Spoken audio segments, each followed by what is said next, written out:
থাকবে ইনশাআল্লাহ। প্রিয় সংগ্রামী বন্ধুগণ, বিবিসিতে একটা রিপোর্ট দেখলাম আমরা হবিগঞ্জ জেলার বানিয়াচংয়ে, যেখানে পুলিশ হত্যাকে প্রমিনেন্ট করে তোলা হচ্ছে। এই পুলিশ হত্যার দায় আমাদের অভ্যুত্থানকারী ছাত্র জনতাকে দেওয়ার প্রচেষ্টা করা হচ্ছে। আমরা দৃঢ়ভাবে বলতে চাই, ৩রা আগস্ট আমরা এক দফার মাধ্যমে স্পষ্ট করেছিলাম আমাদের এই লড়াইটা শেখ হাসিনার ফ্যাসিস্ট শাসনের বিরুদ্ধে লড়াইয়ে পরিণত হয়েছে। আমাদের এই কোটা সংস্কারের আন্দোলন ছিল শান্তিপূর্ণ আন্দোলন। শেখ হাসিনার পুলিশ, ছাত্রলীগ, সন্ত্রাসী বাহিনী গুলি চালিয়ে বর্বরোচিত হামলা করে আমাদেরকে অভ্যুত্থানের দিকে নিয়ে যেতে বাধ্য করেছিল।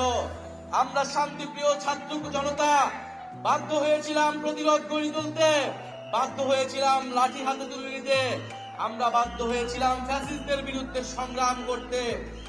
৩রা আগস্ট আমরা স্পষ্ট করেছিলাম এই লড়াইটা ফ্যাসিস্ট রাষ্ট্র, ফ্যাসিস্ট বাহিনীর বিরুদ্ধে জনগণের লড়াই। ফলে সেই লড়াইয়ে জনগণের পক্ষে যারা ছিল তারা বাংলাদেশের স্বাধীনতার জন্য, মুক্তির জন্য লড়াই করেছিল।